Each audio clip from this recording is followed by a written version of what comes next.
Bismillahirrahmanirrahim. Assalamualaikum warahmatullahi wabarakatuh. Sesudah 2 minggu bercuti, kita start semula pada hari ini. Mudah-mudahan masa kita cuti itu ialah masa kita menghadamkan balik apa yang kita baca.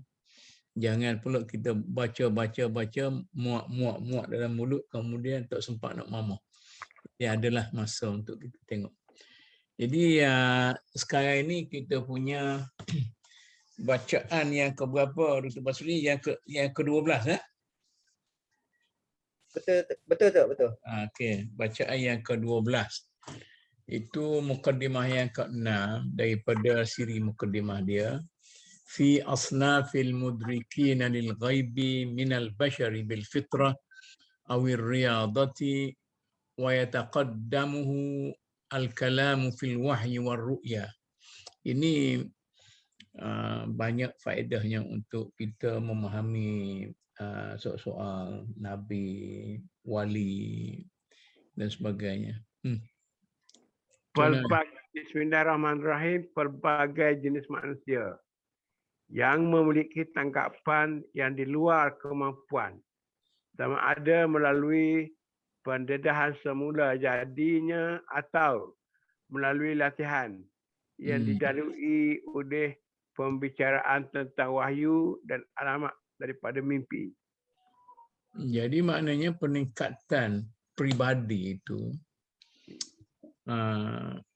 boleh dilakukan melalui ikhtiar kita, kan begitu kan? Ini yang pentingnya. Tapi adalah benda-benda yang tak boleh. I'lam anna Allah subhanahu wa ta'ala istafa min al-bashari asqasan faddalahum bi khitabihi wa fatarahum ala ma'rifatihi wa ja'alahum wasaila bainahu wa baina ibadihi yu'arrifunahum bi masalihihim wa yuharridunahum ala hidayatihim wa ya'khudhuna bijazzatihim anin nari bihajzatihim anin nari wa yadullunahum an tariqin najati wa kana fima yulqihi ilayhim min al-ma'arifi wa yuzhiruhu ala alsinatihim min al-khawariq wal akhbari bil kainatil mughibati anil bashari allati la sabila ila ma'rifatiha illa min Allahi biwasatatihim wala ya'lamunaha illa bita'limillahi iyyahum. Qala sallallahu alaihi wasallam, ala wa inni la a'lamu illa ma 'allamani Allah. Nampak maksud isi ya. Makin sesuatu yang harus diketahui ialah bahawa Allah Subhanahu wa taala telah memilih beberapa orang daripada kalangan manusia. Allah mengangkat darjat mereka melalui firman-Nya. Dia telah menjadikan manusia itu supaya dapat mengenalinya. Dia telah menjadikan insan terpilih sebagai perantara antara Allah Subhanahu wa taala dengan hamba-Nya. Manusia pilihannya itu haruslah memperkenalkan kepada umatnya apa yang paling baik bagi mereka, serta menggerakkan mereka untuk mencari sendiri petunjuk yang benar. Mereka berusaha untuk menyelamatkan umat manusia daripada seksaan api neraka, serta memberi petunjuk ke jalan yang selamat. Pengetahuan yang diberikan Allah kepada manusia yang menjadi pilihannya, serta keajaiban-keajaiban yang dia manifestasikan melalui perkataan manusia-manusia pilihannya, menunjukkan bahawa ada perkara-perkara gaib yang tidak berupaya diketahui oleh akal manusia dan yang boleh diketahui daripada Allah, dan hanya melalui perantara manusia pilihannya, dan manusia pilihan itu pun tidak mengetahuinya kecuali apabila diajarkan oleh Allah sahaja. Nabi Muhammad SAW bersabda, aku hanya mengetahui apa yang diajarkan oleh Allah Subhanahu wa taala sahaja. Wa'lam anna khibrahum fi dhalika min khasiyatihi wa daruratuhu sidqu lama yatabayyanu laka inda bayani haqiqatin nubuwah. Suatu yang perlu diketahui bahawa maklumat yang mereka disampaikan adalah begitu dalam dan pastinya benar. Ia akan menjadi semakin jelas apabila hakikat kenabian itu diperjelaskan. Okay. وعلامة هذا الصنف من البشر أن توجد لهم في حال الوحي غيبة عن الحاضرين معهم مع غطيط كأنها غش أو إغماء في رأي العين وليست منها في شيء وإنما هي في الحقيقة استغراق في لقاء الملك الروحاني بإدراكهم المناسب لهم الخارج عن مدارك البشر بالكلية ثم يتنزل إلى المدارك البشرية إما بسماع دوي من الكلام فيتفقهه أو يتمثل له صورة شخص يخاطبه بما جاء به من عند الله ثم تنجلي عنه تلك الحال وقد وعى ما ألقي إليه. قال صلى الله عليه وسلم وقد سئل عن الوحي أحيانا يأتيني مثل صلصلة الجرس صلصلة الجرس وهو أشده علي فيفصم عني وقد وعيت ما قال وأحيانا يتمثل لي الملك رجلا فيكلمني فأعي ما يقول ويدركه أثناء ذلك من الشدة والغبط ما لا يعبر عنه ففي الحديث كان يعالج من التنزيل شدة وقالت عائشة كان ينزل عليه الوحي في اليوم الشديد البرد فيفصم عنه وإن جبينه لا يتفصد عرقا وقال تعالى إنا سنلقي عليك قولا ثقيلا المزمل 5.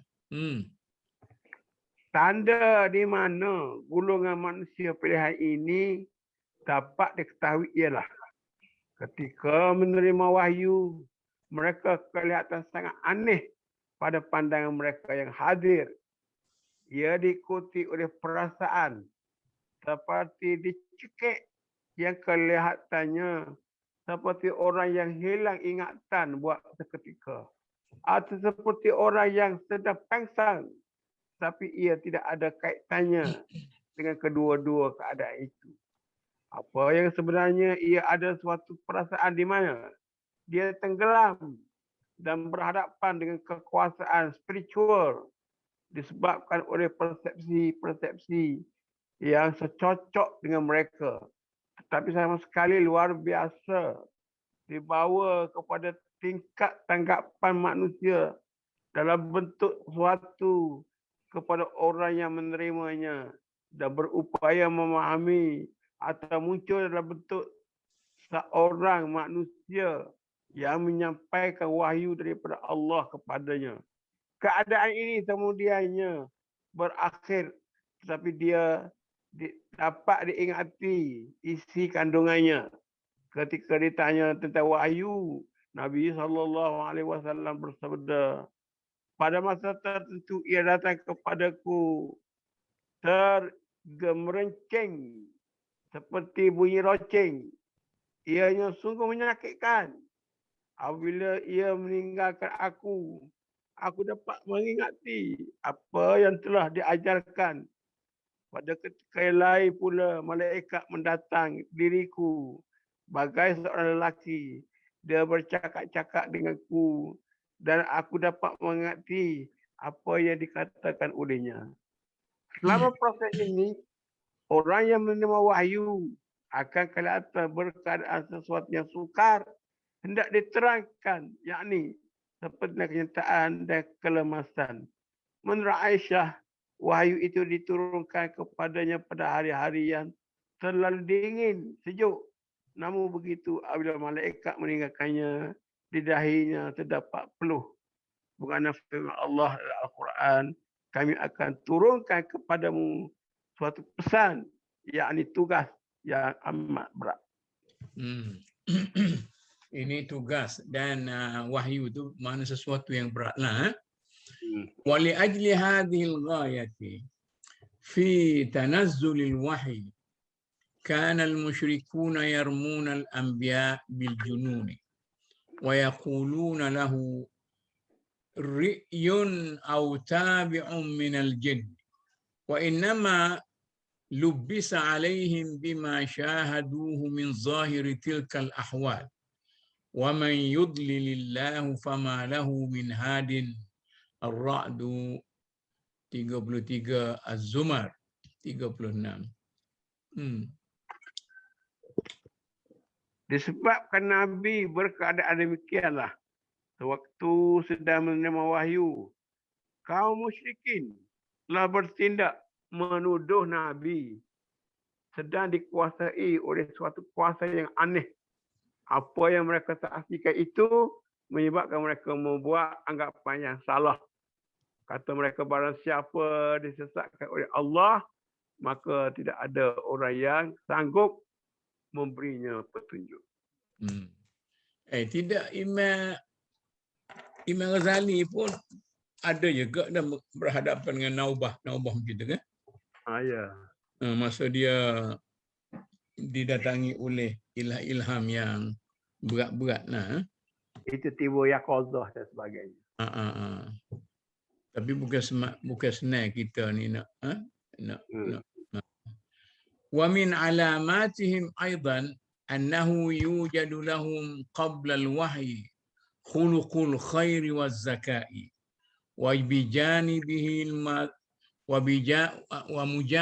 ومجانبة المذمومات والرجس أجمع وهذا هو معنى العصمة وكأنه مفطور على التنزه عن المذمومات والمنافرة لها وكأنها منافية لجبلته.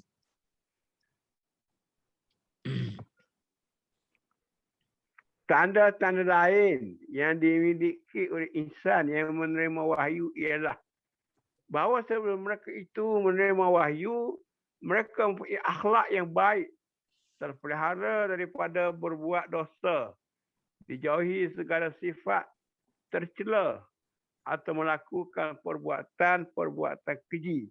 Itulah yang dimaksudkan dengan maksum.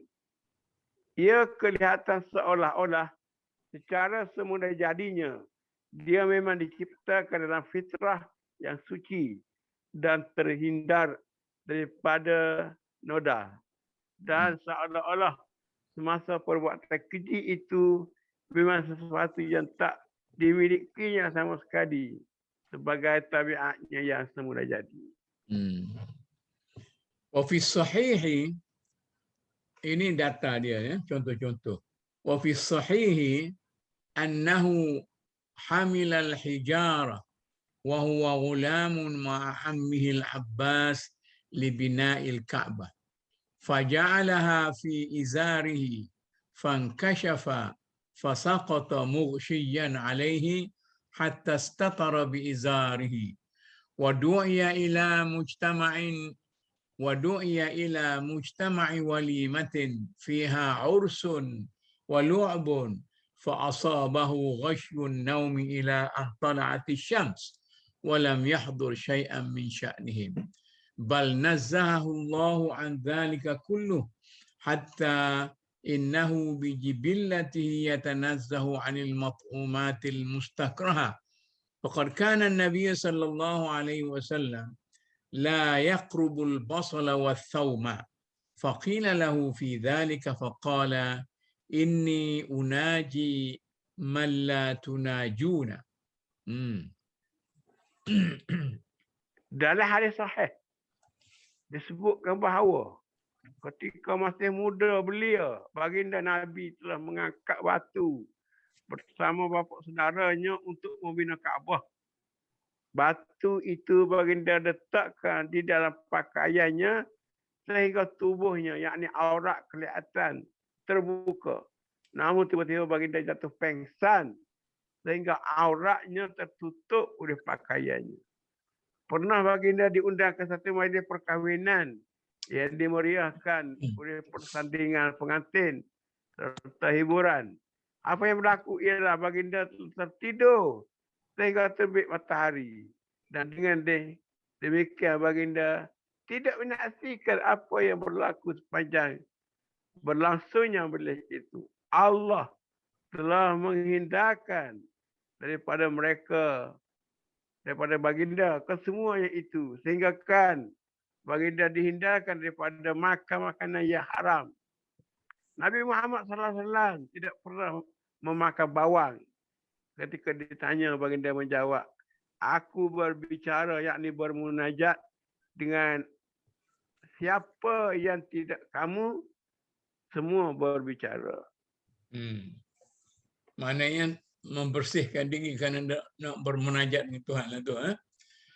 Wanzur lamma akhbara an-nabiy sallallahu alaihi wasallam Khadijah radhiyallahu anha bihal al-wahyi awwal ma faj'athu wa aradat ikhtibarahu faqalat ij'alni bainaka wa baina thawbika falamma fa'ala dhalika dhahaba anhu faqalat innahu malakun wa laysa bisyaitan wa ma'nahu annahu la yuqribu an-nisaa wa kadzalika sa'alathu an ahab bithiyabi ilayhi an ya'tihi fiha faqala al-bayad wal khudratu faqalat innahu al-malaku yani anna al-bayad wal khudra min alwanil khairi wal malaika والسواد من ألوان الشر والشياطين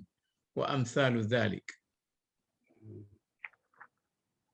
Cobalah perhatikan riwayat ini. Ketika datangnya wahyu secara tiba-tiba, Nabi memberitahunya kepada Khadijah. Khadijah ingin menguji. Cobalah aku letakkan di antara dirimu dengan bajumu, yakni tinggal bersama dalam satu selimut. Nabi melakukan bagaimana yang dipinta oleh istrinya. Anehnya secara tiba-tiba, dia tidak lagi berada dalam selimut itu. Khadijah pun berkata, dia sesungguhnya adalah malaikat dan bukan syaitan. Hal ini berarti bahawa beliau tidak boleh mendekati wanita. Dan ketika Khadijah menanya tentang warna pakaian yang paling disenangi yang diperlukan oleh Nabi, beliau memberitahunya putih dan hijau. Khadijah segera mengerti dia adalah malaikat. Maksudnya bahawa warna putih dan hijau merupakan lambang kebaikan dan malaikat, sedangkan hitam merupakan lambang kejahatan dan syaitan. Dan banyak lagi contoh-contoh lainnya. ومن علاماتهم أيضا دعاؤهم إلى الدين والعبادة من الصلاة والصدقة والعفاف. وقد استدلت خديجة عن صدقه صلى الله عليه وسلم بذلك وكذلك أبو بكر ولم يحتاج في أمره إلى دليل خارج عن حاله وخلقه. وفي الصحيح أن هرقل حين جاءه كتاب النبي صلى الله عليه وسلم يدعوه إلى الإسلام أحضر من وجد ببلده من قريش وفيهم أبو سفيان ليسألهم عن حاله.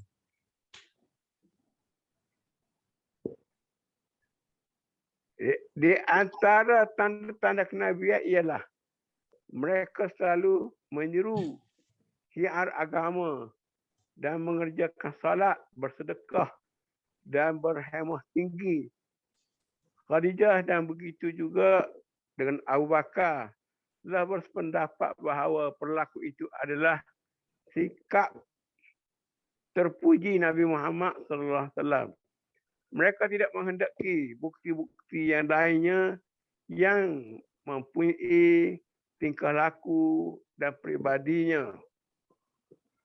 Dikatakan bahawa ketika Heraklius menerima surat yang dikirim oleh Nabi SAW di mana baginda telah mengajaknya menjadi orang Islam, dia telah memanggil orang-orang Quraisy pada yang ada di negerinya. Di antaranya termasuk Abu Sufyan untuk bertanyakan siapakah manusia Muhammad itu. فكان فيما سأل أن قال بما يأمركم فقال أبو سفيان بالصلاة والزكاة والصلة والعفاف إلى آخر ما سأل فأجابه فقال إن يكن ما تقول حقا فهو نبي وسيملك ما تحت قدمي هاتين والعفاف الذي أشار إليه هرقل والعصمة فانظر كيف أخذ من العصمة والدعاء إلى الدين والعبادة دليلا على صحة نبوته ولم يحتج إلى معجزة فدل على أن ذلك من علامات النبوة. Di antara pertanyaan yang diajukan ialah tentang perkara yang disuruh oleh Muhammad supaya dilakukan. Abu Sufyan memberitahu disuruh supaya melakukan salat, zakat, bersedekah dan berperibadi mulia. Jawapan yang serupa diberikan terhadap soalan-soalan yang lainnya. Heraklius mengulang, jika benar bagaimana apa yang kamu katakan, sahlah. Dia adalah seorang Nabi, dia akan menguasai bumi tempatku berdiri ini. Bersih diri sebagaimana yang dirojok oleh Heraklius itu adalah ismah. Suatu yang wajar dicatatkan bahawa Heraklius menanggap ismah dan menyeru supaya beragama dan beriman adalah suatu bukti keturunan tugas sebagai seorang Nabi dan tidak perlu lagi dibuktikan oleh mukjizat. Cerita ini dengan demikian adalah bukti bahawa kesemua itu merupakan tanda-tanda kenabiannya. Ini penting kat ni. Wa min alamatihim aidan an yakunu dhawi hasabin fi qaumihim. Wa fi sahih ما بعث الله نبيا إلا في منعة من قومه وفي رواية أخرى في ثروة من قومه استدركه الحاكم على الصحيحين. Di antara tanda yang lainnya ialah bahawa mereka itu dihormati oleh kaumnya. Dan hadis sahih disebutkan Allah tidak mengutus seorang Nabi kecuali dia berada dalam tentangan kaumnya.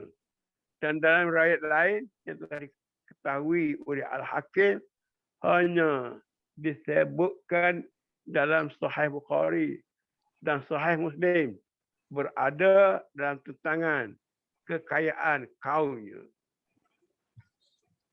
وفي مسألة هرقل لأبي سفيان كما هو في الصحيح قال كيف هو فيكم فقال أبو سفيان هو فينا ذو حسب فقال هرقل والرسل تبعث في أحساب قومها ومعناه أن تكون له عصبة وشوكة تمنعه عن أذى الكفار حتى يبلغ حتى يبلغ رسالة ربه ويتم مراد الله من إكمال دينه وملته.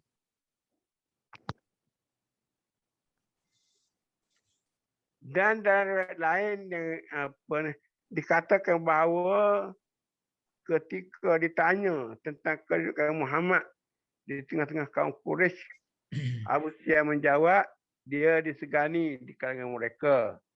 Selanjutnya Heraklius mengatakan apabila seorang rasul itu diutus, dia mestilah disegani oleh kaumnya. Maksudnya bahawa rasul itu punya rasa kesatuan, usbah atau group feeling serta pengaruh yang dapat menghindarnya daripada diganggu oleh orang-orang kafir sehingga ia dapat menyampaikan ajaran Tuhannya dan mencapai tahap kesempurnaan beragama dalam hubungan agamanya dan milahnya atau organisasi keagamaan sebagaimana yang diharapkan untuknya.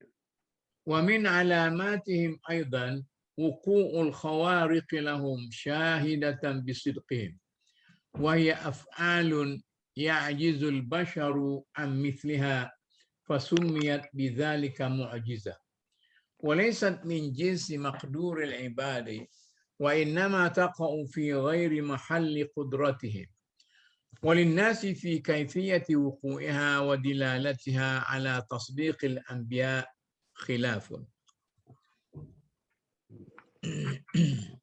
Di antara tanda-tanda orang itu Nabi ialah mereka berupaya melakukan sesuatu yang luar biasa yang membuktikan kebenaran mereka. Hal-hal aneh adalah tingkah laku yang tidak mungkin dapat dilakukan oleh orang lain. Dengan demikian, ianya dikenali sebagai mukjizat. Semuanya itu adalah bukan di dalam kemampuan manusia. Bahkan sesuatu yang di luar kemampuan mereka. Terdapat perbezaan pendapat tentang bagaimana mukjizat itu terjadi dan bagaimana mukjizat itu membuktikan kebenaran para nabi. والمتكلمون بناء على القول بالفاعل المختار قائلون بأنها واقعة بقدرة الله لا بفعل النبي، وإن كانت أفعال العباد عند المعتزلة صادرة عنه، إلا أن المعجزة لا تكون من جنس أفعالهم، وليس للنبي صلى الله عليه وسلم فيها عند سائر المتكلمين إلا التحدي بها بإذن الله، وهو أن يستدل بها النبي صلى الله عليه وسلم قبل وقوعها على صدقه في مدعاه، فإذا وقعت تنزلت منزلة القول الصريح من الله بأنه صادق، وتكون دلالتها حينئذ على الصدق قطعية. فالمعجزة دالة بمجموع الخارق والتحدي، ولذلك كان التحدي جزءا منهم، وعبارة المتكلمين صفة نفسها، وهو واحد لأنه معنى الذات عندهم، والتحدي هو الفارق بينها وبين الكرامة والسحر، إذ لا حاجة فيهما إلى التصديق، فلا وجود للتحدي إلا إن وجد اتفاقا، وإن وقع التحدي في الكرامة عند من يجيزها وكانت لها دلالة فإنما هي على الولاية وهي غير النبوة. ومن هنا منع الأستاذ أبو إسحاق وغيره وقوع الخوارق كرامة فرارا من الالتباس بالنبوة عند التحدي بالولاية، وقد أريناك المغايرة بينهما وإنه يتحدى بغير ما يتحدى به النبي فلا لبس. Ini teori tauhid sikit ni. Jadi kita dah masuk ilmu kalam nampak ni. Beberapa ahli ulama ilmu kalam, superlative theologian, berpendapat bahawa ia adalah disebabkan oleh berlaku menurut mukjizat itu terjadi atas kekuasaan Allah dan bukan atas tindakan Nabi. Golongan Mu'tazilah menegaskan bahawa tindakan-tindakan seseorang manusia itu adalah berpunca daripada dirinya sendiri. Jelaslah, mukjizat itu bukanlah suatu tindakan yang boleh dilakukan oleh manusia.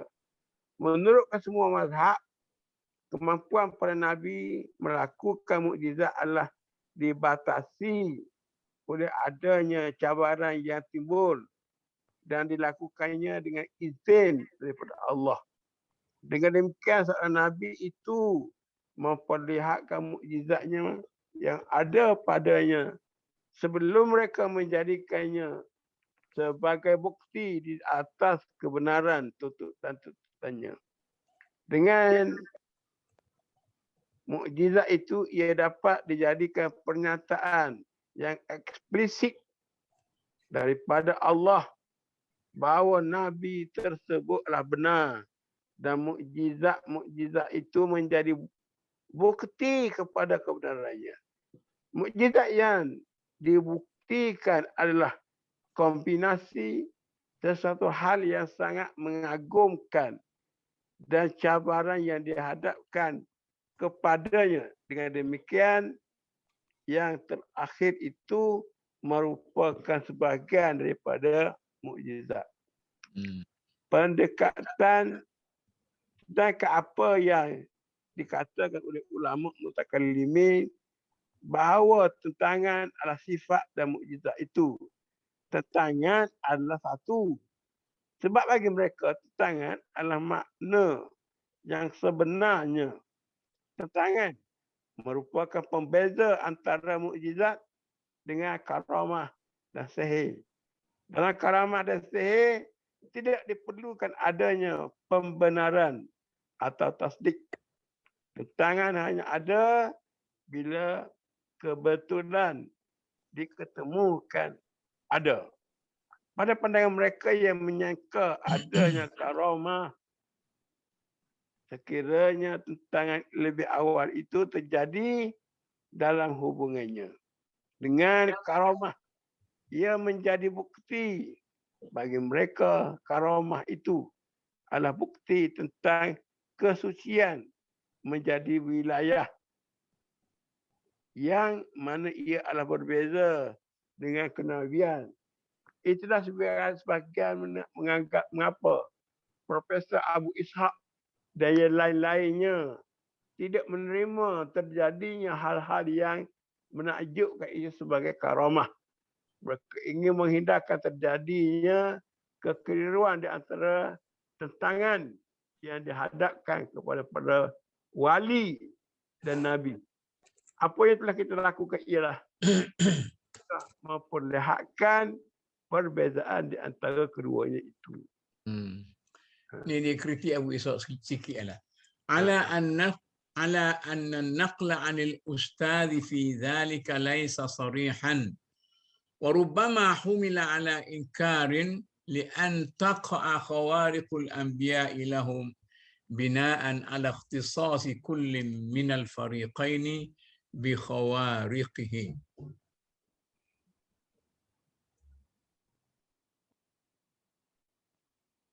Jadi saya kira apa yang telah kita lakukan ialah sudah memperlihatkan perbezaan antara keduanya. Yang ini wahyu dan mimpi sihir. Tentangan awal yang dihadapi oleh wali adalah sesuatu yang lain daripada apa yang dihadapi oleh Nabi. Dengan demikian tak ada kekacauan antara keduanya. Tidak dapat diragukan bahawa pandangan Profesor Abu Ishaq itu tidak jelas dan sering mendorong untuk menolak pendapat bahawa hal-hal aneh yang dialami oleh Nabi itu dialami juga oleh para wali.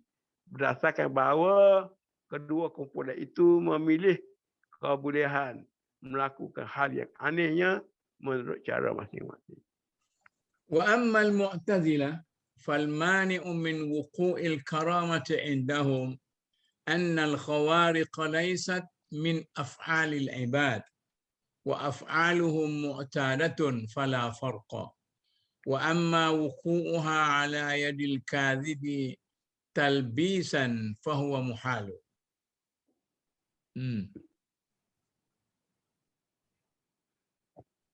Nampaknya terjemahan ni berbeza sikit dari teks asal. Nantilah kita baca panjang sikit lah. Gitu kan? وأما عند الشافعي وأما عند الأشعرية فلأن صفة نفس المعجزة التصديق والهداية فلو وقعت بخلاف ذلك انقلب الدليل شبهة والهداية ضلالة والتصديق كذبا واستحالت الحقائق وانقلبت الصفات النفس وما يلزم من فرض وقوعه المحال لا يكون ممكنا. Jadi saya terpaksa baca slow lah sikit sebab saya terjemah ni dengan keadaan yang faham, bukan nak terjemah begitu saja. Ada sesuatu yang tidak munasabah. Mukjizat itu telah dilakukan oleh seorang manusia yang pembohong. Menurut Asy'ariyah, ianya adalah sesuatu yang mustahil. Kerana apa yang menjadi bahagian penting pada mukjizat itu adalah ia didefinisikan sebagaimana kepastian tasdik dan hidayah. Sekiranya mukjizat itu boleh terjadi mengikut suatu keadaan yang bertentangan, ketulinan akan diragukan. Hidayah menyesatkan dan ingin ditambah bahawa tasdik menjadi palsu. Kebenaran akan menjadi mustahil dan sifat-sifat yang perlu ada akan songsang terbalik. Sesuatu kejadian yang boleh dianggap sebagai mustahil tidak boleh menjadi yang mungkin. Okeylah, ini teori-teori ilmu tauhid ni kan. Beza antara mutakallimin dengan Mu'tazilah, dengan Asy'ariyah, dengan Mu'tazilah dia kata wa amma 'inda al-Mu'tazilah fa li'anna wuqu' ad-dalil syubhah wal hidayatu dalalatun qabihun fala yaqa'u min Allah. Ini dia cuba membezakan di antara mukjizat dengan karamah. Mukjizat dengan karamah. Jadi bila nak sampai kepada peringkat mukjizat tu cabaran yang sangat tinggi, barulah yang lahir daripada sesuatu personaliti itu ialah mukjizat, maka dia adalah tanda dia menjadi nabi kan. Sedang karamah itu sesuatu yang lebih ringan daripada itu. Okey. Jadi perbezaan ni ialah perbezaan antara mutakallimin dengan ahli falsafah. Mu'tazilah mewakili falsafah, Asy'ariyah mewakili mutakallimin. Okey. Ni nak panjang lagi ahli falsafah ni. Wa ammal hukama'u fal khariq indahum min fi'lin nabi. Walau kana fi ghairi mahallil qudrati bina'an ala madhhabihim fil ijabi dzati. ووقوع الحوادث بعضها عن بعض متوقف على الأسباب والشروط الحادثة مستندة أخيرا إلى الواجب الفاعل بالذات لا بالاختيار وأن النفس النبوية عندهم لها خواص ذاتية منها صدور هذه الخوارق بقدرته وطاعته العناصر له في التكوين والنبي عندهم مجبول على التصريف في الأكوان مهما توجه إليه واستجمع لها مما جعل الله لك من ذلك والخارق عندهم يقول النبي سواء كان للتحدي أم لم يكن وهو شاهد بصدقه من حيث دلالته على تصرف النبي في الأكوان الذي هو من خواص النفس النبوية لا بأنه يتنزل منزلة القول الصريح بالتصديق فلذلك لا تكون دلالتها عندهم قطعية كما هي عند المتكلمين، ولا يكون التحدي جزءا من المعجزة ولم يصح فارقا لها عن السحر والكرامة. وفارقها عندهم عن السحر أن النبي مجبول على أفعال الخير مصروف عن أفعال الشر فلا يلم الشر بخوارقه. Ini teori mutauhid lah. Jadi kalau saya terlebih kau ni, stop lah. Saya takut dia perbincangan dia ni agak complicated. Dia campur-campur dah.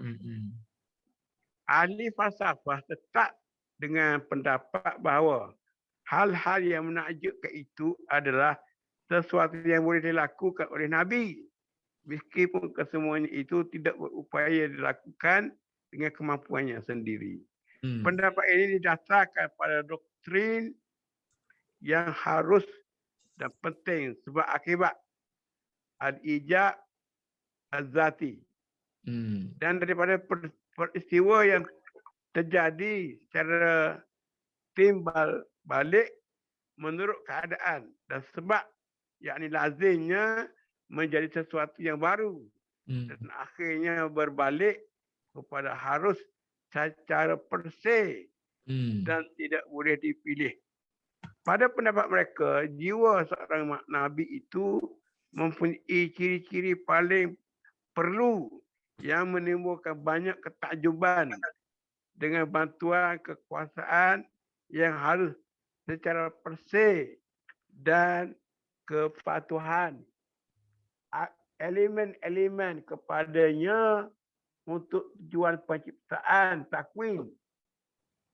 Pada pendapat mereka, peranan kenabian dalam proses ini ialah melalui nilai-nilai tersebut yang Allah Subhanahu wa taala berikan kepadanya, dia menurut kejadian semula jadinya layak untuk bertindak lebih giat dan menumpukan perhatian terhadap mereka. Mereka tetap mengatakan bahawa ketakjuban adalah dibuat oleh Nabi itu sendiri, sama ada terdapat cabaran yang bakal dihadapinya ataupun tidak. Terdapat banyak bukti akan kebenaran seseorang Nabi. Oleh sebab sebahagian yang mereka buktikan bahawa dirinya adalah lebih giat di antara benda-benda yang diciptakan. Kegiatan tersebut merupakan suatu ciri khas kenabian. Bukan kerana ianya mengambil tempat dalam memastikan kebenaran yang sangat jelas. Pada pendapat mereka, dengan demikian, peristiwa-peristiwa yang membangkitkan rasa takut, takjub itu bukanlah bukti yang pasti. Pendapat ulama-ulama terhadap kebenaran seorang Nabi, sebagaimana yang menjadi pendapat ulama-ulama mutakallimin.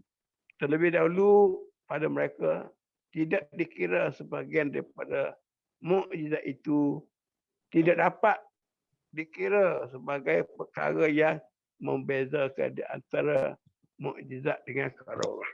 Okey. Ini Datuk. Saya rasa kena ketakat dulu, penat dah. Okeylah. Kena bincang setakat dulu, penat dah. Okey. Walaupun mungkin singkat tapi persoalan tu besar. Ini persoalan ni bila dia masuk teori-teori apa tu akidah, dah jadi apa tu banyak falsafah sebagainya.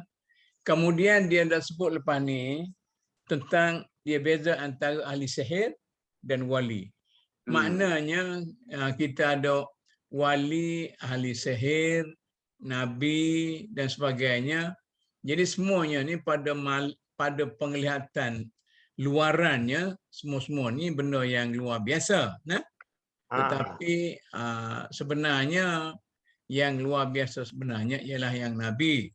Cuma dia bahas tadi ialah sama ada apa yang kita nampak nabi buat itu, adakah itu perbuatan nabi atau perbuatan Tuhan, itu dia akan melarut dalam perbincangan tentang af'alul ibad dalam ilmu tauhid.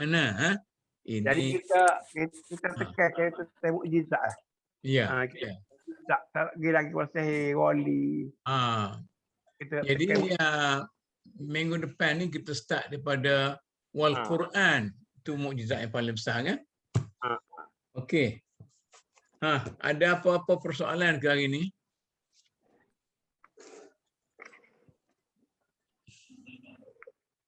Di minggu pertama ni letih lah dulu. saya rasa permulaannya nak sebut kenabian tu memang berlaku. Dan kenabian tu disokong oleh mukjizat. Cuma berlaku perbezaan pendapat antara mutakallimin yang mengatakan mukjizat dari Allah. Dan alim falsafah mengatakan mukjizat tu daripada Nabi itu sendiri. Itu persoalannya. Assalamualaikum warahmatullahi wabarakatuh. Masih semasa mendengar baca tadi, saya terfikir satu lah, mungkin nak tanya Puan Datuk dengan Ustaz lah. Sebab saya melihat daripada satu sudut yang agak berlainan, berfikir sikit lah. Kita masuk ke yang ke-6 ni dalam mukadimah. Yang awal-awal tu pun cara Ibn Khaldun membawa topik ataupun cara yang dibincang tu, dia macam seolah pada saya lah. Ya. Kalau saya nak kata macam mana, kalau kita belajar katakan ilmu di universiti kali apa, dia bukan sekadar ilmu tu, tapi dia kita kata macam applied. Ya. Kalau applied social science. Contoh dia baca mengenai geografi, tapi dia kritik terhadap orang yang telah tulis sebelum dia. Dan dia apa? Secara objektif dan kritikal. Jadi saya terfikir itu bukan yang menarik kepada orang-orang yang sedang mengamati Ibn Khaldun. Dia boleh memberi maklumat berkenaan apa yang ditulis oleh penulis ketika itu, dan dia boleh bagi kritik oleh kerana pengalaman dia. Ya.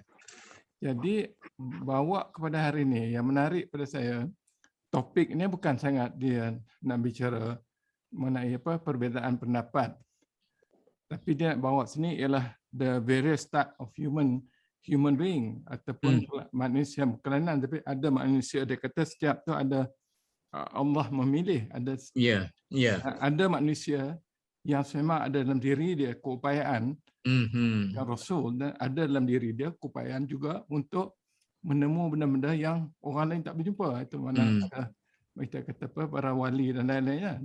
Tapi dia nak distinguish. Mungkin dalam dia nak bawa secara kritikal dan cara objektif, kita kena memahami kelainan antara Rasul dan mungkin kalangan orang yang ada kualiti baik di kalangan kita ataupun kualiti jahat. Ya. Sebab dia nak bawa lagi perbincangan kita kepada sejarah dan semuanya, maka Rasul tu ada kelainan daripada manusia yang kebiasaan. Ya. Dan dia ada kaitan juga dengan bicara mengenai geografi, pemakanan, climate, kita menggunakan maklumat ilmu yang kita ketahui. Ya. Tapi malah pakailah dia ni orang yang bukan saja faham ilmu tapi apply ilmu tu semasa dia. Tak tahu, itu saya punya, bila saya baca tu terasa kenapa dia kena kupas ini, kenapa dia kena kupas mengenai geografi, kenapa dia kena kupas mengenai sains, pemakanan, tapi kerana dia nak bawa bicara kita pada sejarah dan jangan kita main sembrono gitulah tanpa main tangkap muat. Tanpa ada rujukan ilmu. Contoh, tak boleh kata orang apa Baduin sama dengan orang ni, tak boleh. Sebab ada pemakanan pengaruh kita, ada ciri nature of prophet yang berbeza dengan orang kebiasaan, ada ciri climate yang berbeza yang mempengaruhi, ada apa latar belakang kita dilahirkan, semua tu ada faktor, ada faktor kita apa naik turunnya tamadun, dan semua tu ada bukti-bukti yang boleh kita kaitkan dengan ilmu-ilmu yang apa yang sah, dan dia persoalkan juga ilmu itulah, dan sebab tu dia persoalkan sirah atau sejarah yang mudah-mudah tu. Di sini pun dia kaitkan juga hadis yang sah ya. Jadi ada juga ciri dia untuk bicara begitulah. Okey. Itu pandangan wallahu a'lam. Okey. Itulah sebabnya buku ini merupakan buku yang menjadi kemuncak pemikiran pada waktu itu kan, sebab dia sifatnya, kita nampak sifat ensiklopedik itu pada buku ni. Dia merangkumi semua tu. Dan tidak semua orang boleh faham. Setengah orang tu kalau dia ambil, dia menceritakan tentang mukjizat, tetapi dia terus dalam tu membincangkan tentang pandangan-pandangan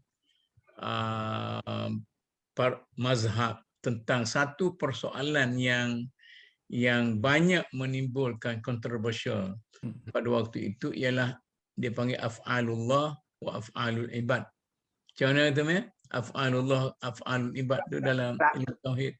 Saya nak sambung lagi dan nak lambung. Nak lambung. Nak satu signifikan tulisan ini dan zaman sekarang ni.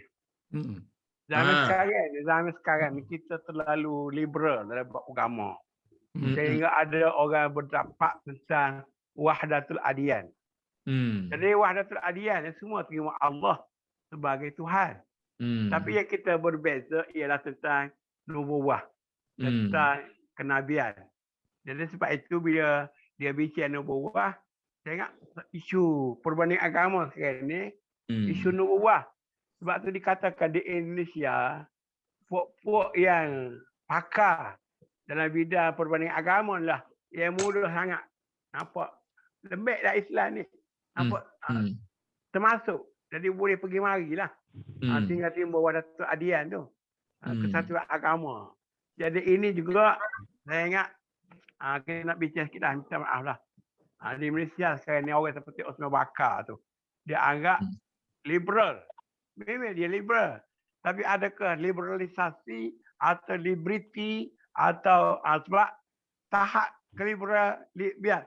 Dan ini yang juga berlaku kepada Anwar Ibrahim. Orang kata dia liberal dan sebagainya.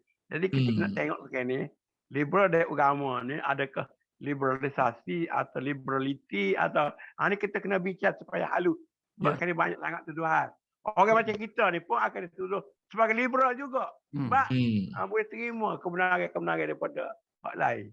Jadi benar ni kita kena perincikan supaya jangan terjebak dengan puak-puak yang ekstrim yang mudah meliberalkan orang lain yang tak serupa dengan dia. Allah. Beginilah, saya nak respon sikit. Dia yang dikata tak betul tu orang jenis pluralism, yang melihat agama itu sama ataupun Ibrahimik kan, yang berbalik kepada Ibrahim semua. Adapun dari segi liberal dan konservatif tu, dia ibarat macam kita bawa kereta di jalan raya. Seorang yang liberal, dia boleh menukar lane. Katalah dalam highway ada 3 lane. Dia boleh tukar lane, 1 lane, 2 lane, 3 mengikut keperluan. Dia nak cepat, jam tak jam dan sebagainya. Orang yang konservatif ni, dia tak boleh tukar lane tu. Dia mesti macam kita katakan orang apa tu, kita duduk gelap apa yang budak yang sangat strict sangat tu. Jadi dia tidak boleh tukar lane tu. Itu yang beza antara konservatif dengan budak apa dia panggil. Yalah, budak apalah. Jadi dia tak boleh, bagi dia kalau tukar tu tak betul. Kadang-kadang kita terpaksa berjalan atas line. Itu tak betul jalan atas line tu, tapi kalau untuk sementara menukar lane tu, jadi mungkin ialah kita kena bincang jugalah tentang Islam itu, dia ibaratnya macam highway. Dia ada, katanya ada pilihan untuk duduk di lane mana. 1, 2, 3. Kalau Pak Mat nak bawa slow, tak bolehlah Pak Mat duduk lorong kanan. Pak Mat, orang di belakang tu dah queue panjang. Kalau Pak Mat nak bawa slow, Pak Mat duduk lorong kiri. Kalau orang nak bawa laju kena duduk di kanan. Orang yang berhati-hati nak sederhana, middle punya apa tu, duduk di tengah. Itu dikatakan Islam itu, itu yang dikatakan Islam itu sebagai agama yang fleksibel. Jadi soal tuduh menuduh tu banyak orang melihat dari perspektif diri dia. Saya rasa tak bagus juga kita melihat sesuatu dari perspektif diri kita sendiri. Kita patut melihat dari perspektif orang itu dan persekitaran yang ada. Sebab itu dalam ilmu sosiologi dia kata manusia itu ialah anak persekitarannya. Dia tidak boleh lari daripada persekitaran dia. Kalau dia lari pada persekitaran dia tu, dia tidak mengambil kira persekitaran dia tu, dia akan menjadi orang yang terpencil daripada masyarakatnya. Itu pandangan saya lah tu. Datuk, saya nak bawa contoh lah. Bincang-bincang, tapi bukan nak sebut politik. Habis saya dengan Syarah Anwar lah. Orang kata dia sekarang ni macam tak nak Melayu dah, tak nak Islam dah, selalu liberal lah. Tapi dia punya pengalaman hidup, dia kata bila dia sakit di hospital, maka dia ditawarkan oleh seorang doktor Kristian di Jerman. Dan dia kata penyakit dia tu kalau nak rawat, tak mampu nak bayar. Jadi bagaimana orang tu Kristian, bukan Islam, orang Jerman sanggup merawat dia dengan free. Kemudian bila dia dapat pula tuduhan belah-belah kes, maka dia pun bawa lah lawyer yang besar lah. Tapi lawyer besar dia ni pun kalah juga. Maka kita tu mari seorang bukan Islam bernama Karpan Singh menawarkan jadi lawyer dia. Karpan Singh dia pun balik lah anak-anak adik-beradik semua kumpul duit dah nak bayar. Karpan Singh kata jangan rosakkan maruah saya. Saya tak akan sentuh walaupun satu sen. Sebab ini adalah kewajipan saya dan saya kenal Anwar Ibrahim. Ini sebagai satu contoh dah. Sebab itu saya tengok Anwar Ibrahim ni dia tekan sangat tentang kemanusiaan. Dan dia baca ayat walaqad karramna bani Adam. Jangan kita ketak nak dalam sekarang ni di negara kita terutama sekali dibendung oleh ras, agama, latar belakang dan sebagainya. Bukan saya sebut saya sokong dia, tapi kita kena beri keadilan juga lah. Daripada puak-puak yang terlalu nak Melayu, nak Islam dan sebagainya. Tapi dalam masa yang sama, kita bukan itu mestinya bela Melayu dan Islam. Bela keluarga. Sebab itu saya nak sebut satulah. UMNO ni parti yang dijunjung oleh orang Melayu. Pergerakan yang baik. Yang masalahnya ialah pemimpin-pemimpin yang mengambil duit untuk kepentingan diri dan keluarga, bukan kepentingan bangsa. Itulah yang jadi isu sekarang. Okey. Ada siapa dia nak ulas lagi ni? Assalamualaikum. Salam. Datuk, Ustaz. Ya. Saya bila saya dengar Ibn Khaldun bab inilah kan berkenaan dengan mukjizat dan benda-benda supernatural lah kan, gaib. Dan dia juga memberi beberapa pandangan daripada Mu'tazilah, Syariah. Saya rasa kan saya ada masa kita cuti hari itu saya dengar Dr. Said Farid Alatas tu kan. Dia kata macam kita bila kita tengok nasib baik kita ni tidak ada di kalangan kita yang nak masuk bincang bahas dengan detail ya. Maknanya apa Mu'tazilah cakap, ni cakap. Sebenarnya dia kata ada pengkaji-pengkaji dia membaca Ibn Khaldun dari segi dua cara lah. Satu untuk konten maknanya apa Ibn Khaldun cakap dia pun ambil lah. Ada satu lagi jenis pengkaji yang membaca Ibn Khaldun untuk menghasilkan satu lagi knowledge. Dalam management kami panggil Peter Senge, yang Farid tahulah, Haji Farid tahulah, berkenaan dengan dia dia punya ni lah teori dia. Maknanya kita baca satu ilmu, kita guna ilmu itu untuk menghasilkan satu lagi ilmu yang lain. New knowledge, ya. New knowledge. Jadi kan balik kepada metafora yang Datuk Muk cakap tadi kan, yang katalah hidup kita ini macam highway ya.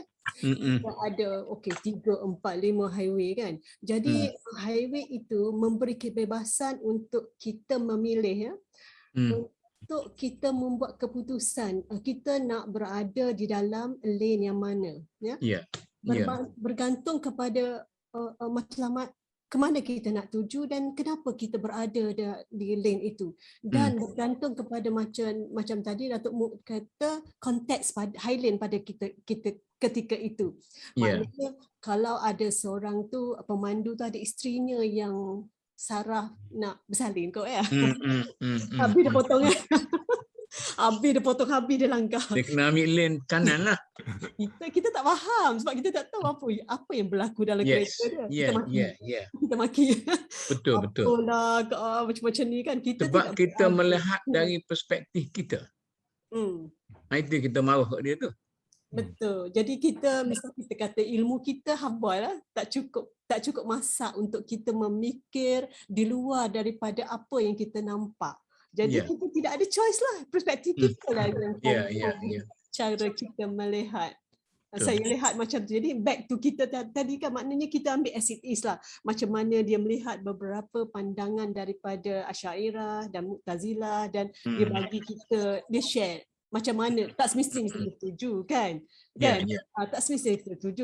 Tapi kita ambil itu sebagai bila dia melihat sesuatu, bila dia merumuskan sesuatu, dia punya pemahaman, dia ada dia punya ni lah reason dia. Saya lihat macam tu lah. Wallahualam. Ya, saya setuju macam ni kan. Bagi seorang pembaca yang jenis taklidi, jenis pembaca yang nantilah saya sebut istilah apa tu. Jadi dia akan baca buku ini dan dia akan follow satu persatu.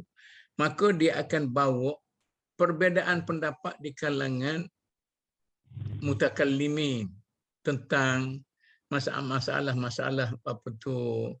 mukjizat dan sebagainya, dan dia akan ikut macam seada-adanya lah. Tapi saya rasa bagi kita, apa yang dibawa oleh Ibn Khaldun tu sekadar data-data untuk memberi ruang kepada kita untuk lebih berfikir dan melahirkan knowledge yang baru. Itu yang penting bagi kita ya. Cuma saya satu lagi soal supernatural ni, saya ni mungkin latar belakang saya ni mungkin macam mana. Ayah saya ni bukan orang apa sangat, tapi saya sangat keberatan untuk menerima sesuatu yang sifatnya supernatural. Tapi bila kita baca yang Nabi dan sebagainya, saya kata itu yang Nabi. Jadi saya susah lagi nak relate tentang kedudukan kita pada hari ini. Sejauh mana kita boleh menjadikan benda-benda yang supernatural ini sebagai satu asas untuk pembinaan apa-apa kalangan kita. Datuk, saya tak tahu. Saya tengok macam ni. Semasa dia menulis, mungkin ketika itu Kristian, dia tidak Christian, some Christianity dia menerima oneness of God kan. Tuhan itu satu. Tetapi orang Kristian ni sebenarnya dia tak menerima Nabi Muhammad. Mungkin juga ketika itu dia cuba nak ceritakan bahawa Muhammad, Nabi, Rasul bukan main-main. Kan? Dia proven. Jadi di situ, wallahualam, saya melihat begitulah semasa dia menceritakan berkenaan dengan pertemuan Heraklius dengan Abu Sufyan kan. So saya, padahal kebenaran tu memang dia tahu sebenarnya, macam Heraklius tahu pun sebab dia orang ni pengkaji kitab. Saya tak tahu, Allahualam. Saya lihat macam itulah. Maknanya ketika itu orang Kristian memang tak menerima Rasulullah. Tuhan orang dia terima. Ya, betul. Dia Hmm. berbeza tentang nubuah lah. Uluhiyah dia boleh terima. Ya, mungkin saya mencelah Okey. sikit Ustaz. Nak Mm-mm. kongsi. Baru sangat 2-3 hari lepas, ada seorang Kristian juga berinteraksi dengan saya, dengan Ana. Dia juga bicara benda begini. Dia kata sebenarnya kita ni Kristian dengan Muslim, dia kata cousin. Makna dia kata kita punya apa silsilah ataupun kerasulan kenabian tu sama.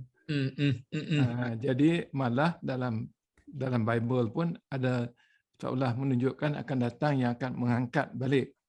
Kita panggil keturunan daripada Jesus. Ya, ya. Cuma dia orang tak mau setengah tu hanya membicarakan apakah Muhammad itu Rasul yang terakhir. Tapi dalam Bible yang grup yang nak pegang pada Bible yang asal, dia kata memang kita dah nampak. Sebab tu tak heran dalam kisah-kisah sirah kita masa hijrah sebelum berlaku hijrah ke Madinah tu berlaku lagu apa dan kepada emperor yang Kristian yang masih pegang kepada. So jadi makna dia pembicaraan mengenai menerima hakikat bahawa adanya manusia yang saya kata balik pada Ibn Khaldun bahawa ada di kalangan insan yang ada kualiti yang berlainan di kalangan kita. Dan Soalan tu. Katalah hari ni, adakah secara ni biar saya tanya, adakah secara natural dalam ramai-ramai kita ni ada orang yang secara naturalnya sudah menjadi orang yang agak terpilih berbanding dengan orang lain? Saya dengan Dr. Kamil ni masa duduk di Kelantan, kita cuba buat satu penelitian melihat kata pasal apa menteri-menteri besar Kelantan ni terdiri daripada orang-orang yang dari keluarga yang agak ningrat. Sejak daripada Ishaq Lutfi masa tu, kemudian Datuk Asri, kemudian Mak Yaakob, kemudian selepas itu belum tu Tasri Ahmad Kamil. Belum tu Tasri Ahmad Kamil. Tasri Ahmad Kamil sebelum itu. Maknanya tidak lahir daripada keluarga-keluarga yang bawahan. Tapi sekarang ni ada juga yang orang naik jadi Perdana Menteri daripada orang asalnya bawahan dan sebagainya. Jadi bagaimana kita nak cuba buat satu tolak campur antara kalau dalam karya biasa dia kata antara bakat dan latihan. Orang yang berbakat tidak dilatih tak ke mana. Orang yang dilatih tanpa bakat tak ke mana juga. Jadi macam mana nak campur tu? Katalah kita letak satu isu kepimpinan sajalah misalnya. Malah itu pada Ana pun ialah satu yang bukan baru dalam bidang pembangunan sumber manusia. Soalan dia antara nature tu makna asal nature. Mana dia kita bangun sampai dewasa semua nature dengan nurture. Nurture tu makna dilatih, dibimbing, dibentuk, groom latihan. Jadi is it by nature ataupun nurture leadership? Cuma saya rasa yang benarnya ialah kebenarannya ialah in between. Kena ada juga yang asal nature tu untuk dibentuk, tapi kan baru dia jadi pemimpin yang betul-betul unggul. Ana mana melihat topik yang kita bicara ni Ibn Khaldun ni bila Ana tengok pada title dalam bahasa Inggerisnya. Title ni dia tulis The Various Types of Human Being. Mana dia type ni jenis-jenis insan atau manusia yang mempunyai who have supernatural perception. Ada persepsi yang supernatural. Either sama ada melalui natural disposition. Mana daripada asal dirinya dah ada kualiti itu. Ataupun through exercise. Atau melalui usaha-usaha latihan exercise untuk menambahkan lagi kualiti itu. Jadi title ini pun sebenarnya mencuri makna dia pada Muhammad tu dah ada certain Sebab tu saya suka dengan macam Maududi semua mengata kena ada juga dipanggil basic morality. Kemudian bila ada Islamic morality baru dia akan jadi baik. Dia kata semua para sahabat yang awal tu ada kualiti yang kalau kita masuk sirah pun orang jahiliah yang kita jahiliah atau orang Quraisy tu dia punya budaya tu ada kualiti yang sebenarnya unggul dalam keadaan banyak yang tak betul. Pegang pada janji, tak berani atau kita yang dikatakan yang Ibn Khaldun maksudkan sebagai tema tu asabiyah tu. Kualiti kekitaan, kualiti group cohesion, benda itulah yang beri kekuatan pada golongan awal yang di Mekah. Tapi dibina atas itu dan sebab tu Maududi sebut daripada Islamic daripada basic morality, kemudian diberinya Islamic morality atau dengan ada akidahnya, dengan ada fikrah Islam lonjak. Jadi semua para sahabat yang awal tu ada kualiti yang ulung. Itu yang menarik pada anda bila anda baca dan bicara soal Maududi yang buku dia Betul. Dan juga Syekh Qutb nak bicarakan cara Rasul bina tu. Dia itulah satu sekarang ni kalau berbangkit lagi bangsa-bangsa yang rendah mutunya. Nah, adalah maknanya kita kata bangsa ini tidak menyerlah dan tidak banyak melahirkan tokoh-tokoh yang menyerlah. Jadi sekarang ni dia ada satu program dia kata genetik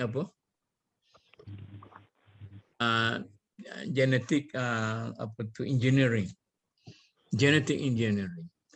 Maknanya dia boleh menggunakan genetic engineering ini untuk membangunkan dia punya nature manusia sebagai manusia tu sehingga dia mencapai satu peringkat dan dia boleh memberi nilai tambah dan dia menjadi orang yang baik lah.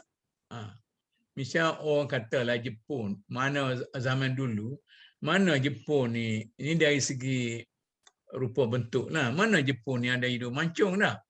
Tapi dia menggunakan teori genetic engineering itu. Di UM tu dia bani CAD-CAM. Dia campur antara engineering dengan perubatan. Itu satu subjek yang baguslah. Maknanya antara ikhtiar dengan yang dulu duduk kelahi antara Mu'tazilah lah. Mu'tazilah ni lebih kita katakan lebih sekular. Pemikiran dia lebih sekular. Yang lain-lain tu lebih konservatif tu. Tetapi duduk kelahi tu adakah awak ni lahir sebagai seorang yang baik ataupun awak membina diri awak menjadi seorang yang baik? Itu menakutkan saya pula sekarang ni. Apa? Engineering genetik ni sekarang ni berlaku di barat. Dia boleh campur benih tok dia dengan benih cucu tu melahirkan generasi baru. Makna sekarang ni boleh campur benih tok dengan benih cucu lahir satu generasi baru. Macam mana akan berlaku itu? Betul lah tu. Dia soal genetik ni. Kalau dalam sains sosial ni kan dia kata kita ada kosmetik, kita ada genetik. Kalau kita nak buat perubahan yang besar, kita mesti merubah genetik itu. Tapi kalau kita sekadar nak buat perubahan sikit-sikit, kosmetik kita apa-apa sikit, rupa-rupa sikit, cantik lah. Soalnya di samping ilmu dan apa-apa ada akhlak. Sebab itu dalam Islam ni dia tidak boleh pisahkan antara akidah, syariat, akhlak dan tasawuf. Mesti bergerak bersama. Jadi kalau dalam satu disiplin ilmu tu dia bagi akidah saja, dia orang ni jadi gila-gila begitulah. Dia melihat macam orang kata profesor matematik pure matematik. Dia kira tu pure matematik. Dia berjalan pun, dia sepak tunggul pun dia tak sedar, dia duk fikir tu. Jadi orang ni dari segi tu okeylah, tetapi dari segi sumbangan kepada realiti sebenar suka juga. Jadi Dia kena ada akidah pegangan hidup. Pegangan hidup, akidah itu ialah pegangan hidup. Jadi sekarang ini saya duk baca buku-buku turaf, buku tutuplah sabun dia tu. Dia dalam Allah dalam itu dia, saya tengok dalam tu akidah kita, pengajian akidah yang agak klasik sikit, dia tenggelam dalam perbincangan yang rumit sehingga objektif pengajian akidah sendiri tu hilang. Macam Dr. Kamil kata lah, pengajian usul fiqh dah. Jadi objektif pengajian usul fiqh tu hilang sehingga usul fiqh itu dia menjadi, kita katakan, kayu buruk apa semua yang tidak berfungsi. Saya rasa itu tanggungjawab kita menghidupkan semula keilmuan Islam dalam environment kita. Ini ada satu lagi. Saya nak belajar. Pula. Ini benda betul-betul realiti. Viral, seorang ustaz yang terkenal, saya tak sebut nama dah. Dia percaya bahawa dia kena disihir. Maka menyebabkan dia sekarang ni menanggung penyakit yang teruk. Sebab dia kena sihir. Sebab dia ni ustaz yang besar, yang terkenal, yang termasyhur. Ada satu. Tapi yang kedua, kalau kita tak percaya, saya juga ada kawan-kawan. Jadi Tok Bomo. Biasa saya tengok dari Bomo dia tu macam-macam lah. Cerita jin, cerita syaitan, cerita macam tadi lah. Dia lawan dengan penyakit tu. Jadi saya pun tak nak percaya makna benda tu ada bukti. Dia tunjuk bukti. Tapi saya nak percaya pun, saya macam tak dah. Tidak semudah itu nak percaya benda-benda supernatural. Apa lagi berlaku kepada tubuh yang besar. Cuma saya fikir, saya kata kalau di Kelantan tak berlaku. Jadi kebetulan tubuh besar ni berlaku di Perak. Dan di Perak ni tahulah dengan ilmu santau dan sebagainya. Macam mana kita nak menilai benda-benda ni? Susah. Saya kena balik ke tadilah. Pada pandangan saya ni kan, bahawa dalam hidup ini kita ada banyak benda. Mungkin kita boleh pilih style berfikir yang berbeza-beza. Mungkin rahmat Tuhan itu sama seperti cahaya. Mungkin dia boleh pergi ke mana-mana, cuma orang nak cahaya kuat duduk di luar, cahaya tak kuat duduk di dalam. Tapi dalam kes yang tertentu ni, minta maaf lah, sama ada kepada dia atau kepada orang lain. Dia macam ni lah, bila kita ni seorang yang pada suatu waktu sangat popular, okay? Kemudian populariti kita jatuh, maka kita akan dihimpit oleh perasaan, ini psikologis boleh cerita lah. Kita akan dihimpit oleh satu perasaan, ada vacuum dalam hidup kita. Dalam vacuum itu akan diisi oleh macam-macam perkara. Marah, kecewa, sedih, macam-macam lagi. Jadi atas dia lah. Vacuum yang ada itu, anda seorang yang sangat popular. Bila ada vacuum, sekarang ni populariti anda tidak, ataupun jatuh, tidak ada lagi. Dengan apa yang anda nak isikan vacuum itu, dan lori mana yang datang awal. Itu pandangan saya lah. Lori semen ke, lori bunga ke, lori apa ke, lori sampah ke, pergi letak situ. Maka anda adalah ciptaan khayalan anda sendirilah. Betul begitu kan? Sebab tu orang gila, banyak jenis tahu gila tu. Dia gila, dia suka-suka. Terus dia gembira. Setengah orang tu gila, dia marah ke orang, setengah tu dia berduka cita, setengah tu apa semua sekali. Itu dalam bab gila saja. Sebab tu orang psikiatri kata ada 33 jenis gila. Ini kita dah melarat sikit dah. Tapi dari segi fenomena ini, sebab itu supernatural ini kita boleh menerimanya tapi dalam keadaan yang sangat berhati-hati supaya kita tidak terkeluar daripada hakikatnya yang sebenar. Jadi kalau kita sangat terlampau realistik, kita tak terima supernatural, mungkin macam kita makan makanan yang tidak bergaram, tidak berempah dan sebagainya. Jadi rempah ratus bagi saya lah. Supernatural ni sebagai satu rempah ratus. Jadi macam kes Nabi ni, dia bukan supernatural sangat, itu yang dia panggil benda yang hakiki. Bila ulama membahaskan tentang Nabi Musa, dia kata ular Nabi Musa itu bukan dilihat dari perspektif supernaturalnya menjadi ular, tapi ular sungguh. Itu mungkin yang berbeza, ya kan? Tapi tak tahulah terhenti atau ular orang lain lah kan. Saya pun setakat tu kalau boleh sebut pun. Assalamualaikum. Salam. Saya nak ni sikit lah kan. Saya pun daripada ramai juga yang mempercayai benda-benda memang kita supernatural ni fitrah manusia memang kita suka. Kalau kita buat macam masyarakat barat pun dah mula membuat movie-movie yang terbang sana terbang sini kan. Ada sana ada sini kan. Azan dekat luar tapi tak apa, kita kat sini okey kan.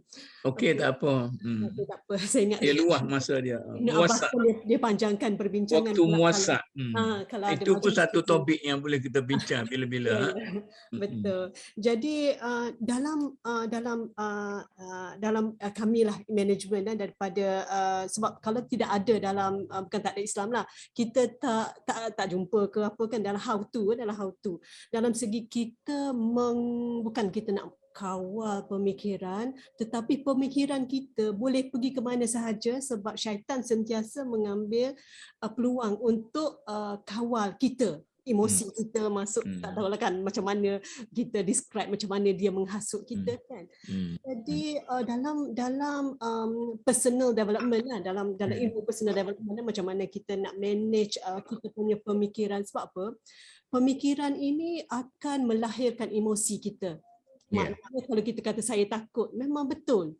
Betul ke tidak benda ada hantu ke tak, kita dah cakap kat diri kita, kita takut. Maka kita akan tiba-tiba kita membayangkan benda-benda yang menakutkan. Betul. Jadi perasaan kita akan jadi takut, risau kan.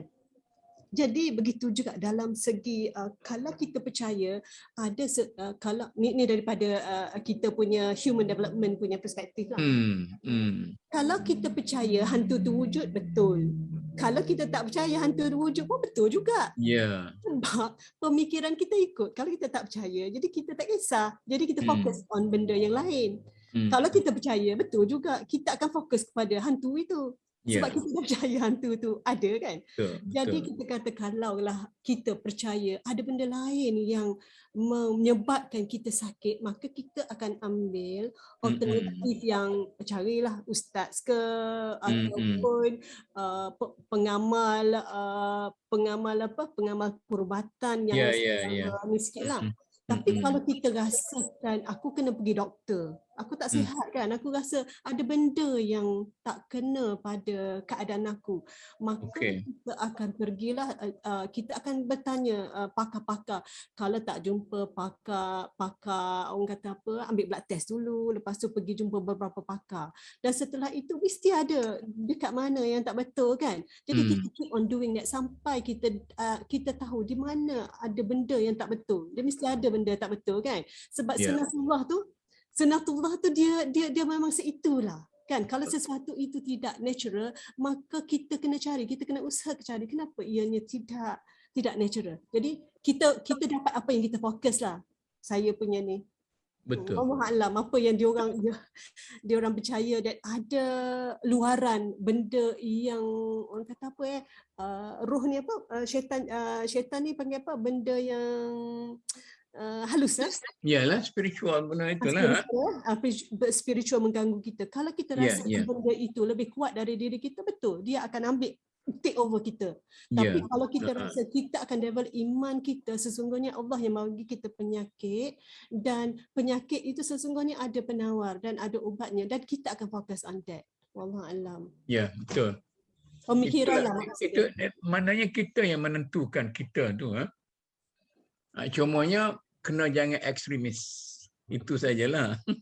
Betul, sebab kalau kita rasa kita rasa diri kita Tuhan. Okey. Yang tu yang tadi Datuk Mut kata, kita kena tahu batas-batas ya. Satu, kita rasa diri kita segala-galanya, dan satu lagi kita masuk kepada teritori syirik. Kena berwaspada lah, itu saya rasa. Ya.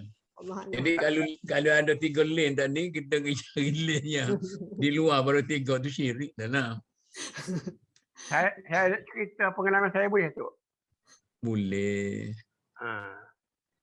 Ketika umur 20, saya duduk di Lapuri.